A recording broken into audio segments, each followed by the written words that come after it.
The large Mule-class dropship is one of the most common civilian vessels in known space. The Mule carries a generous amount of armor and weaponry for a merchant vessel, boasting an arsenal that rivals those of some small military dropships. The popular spheroid cargo transport was designed at the height of the Star League and has a cargo capacity of just less than 8,500 tons. The ship's uncomplicated design and ease of maintenance make it one of the more affordable and popular vessels in use today. Built since 2737, the Mule has been representative of mid-sized transport dropships around the inner sphere. Good at what it does, this will be the ship that makes up the bulk of a transport fleet. Historically, Mules were not built in that many places, just Sarna, Tengo Aerospace, and Tharkad, TAG. From here it would go on to dominate the late Star League shipping lanes. The Mule's quad spheroid hull is roughly 61 meters high and 158 meters across, and its interior resembles that of other spheroid dropships, such as the Union and Seeker. Its fusion power plant and engine core are contained in a wide, cylindrical section that runs about 2/3 of the way from the bottom to the center of the ship. The lowest decks of a Mule contain the ship's power plant, drive system, landing gear, and the majority of the craft's heat sinks and fuel tankage. The main cargo bay is also situated in this lower section and can accommodate 3,000 tons of cargo. 4 cargo elevators lead from this massive bay to the upper decks, which hold 5,000 tons of cargo altogether.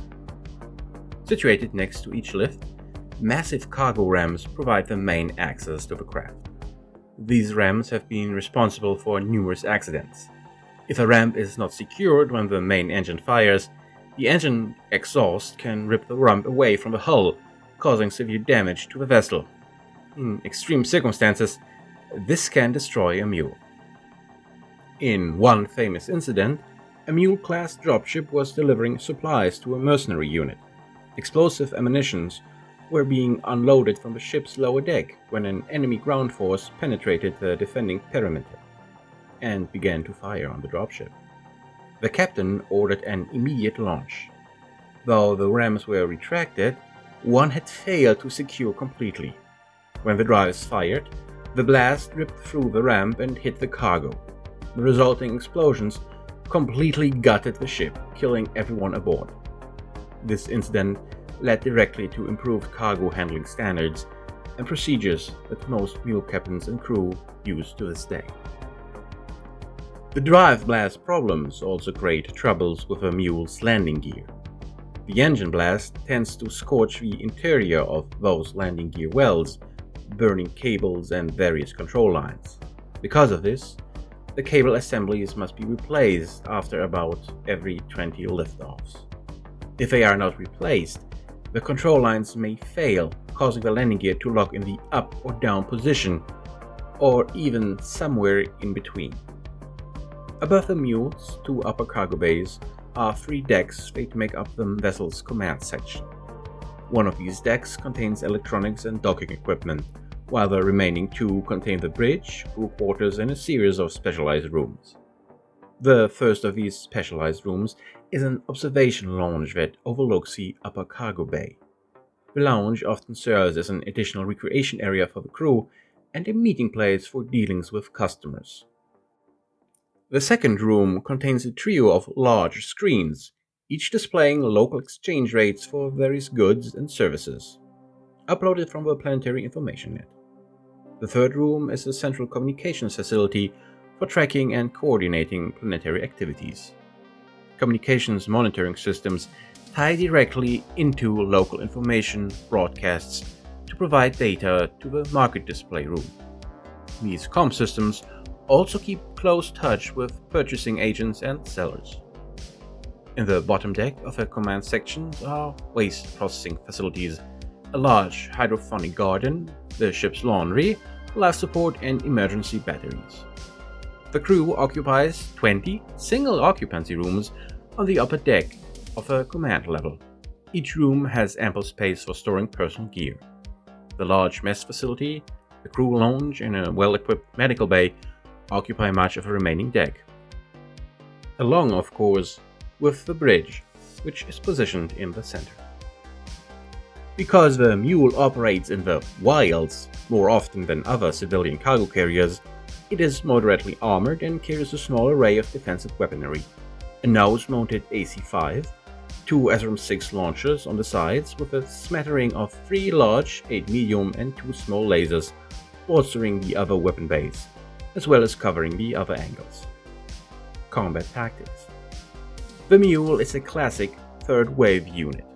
Wave number 1 secures airspace control. Wave 2 brings in the transports expected to operate in a moderately hostile environment. Wave 3 is where the soft transports come in. These are typically heavy lift units. They will be bringing tanks and quite often infantry.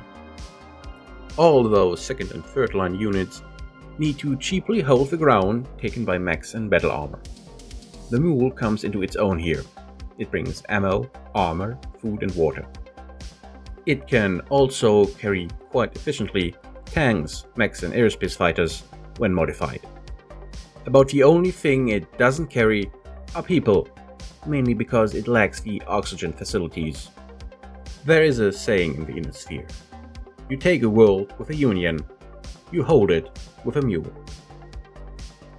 Variants: the pocket warship, Star League era. The Star League used the omnipresent Mule for something odd. They turned it into a heavy assault dropship, doubling the armor while loading on 3 White Shark launchers and 3 Barracuda launchers, with 39 reloads total, and the heat sinks to fire them, as well as 6 aerospace fighters.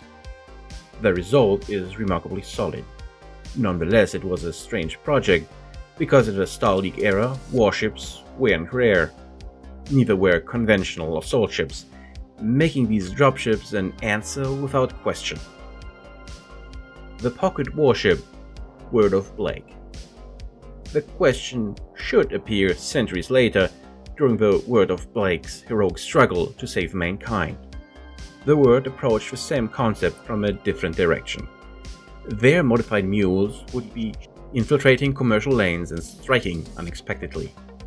The Word of Blake would produce 2 different models. Their pocket warship was basically the same as a Star League model, relying upon the stealth provided by its civilian form. This Mule class hides double the amount of armor and 8 AR-10 capital missile launchers in the upper cargo bays.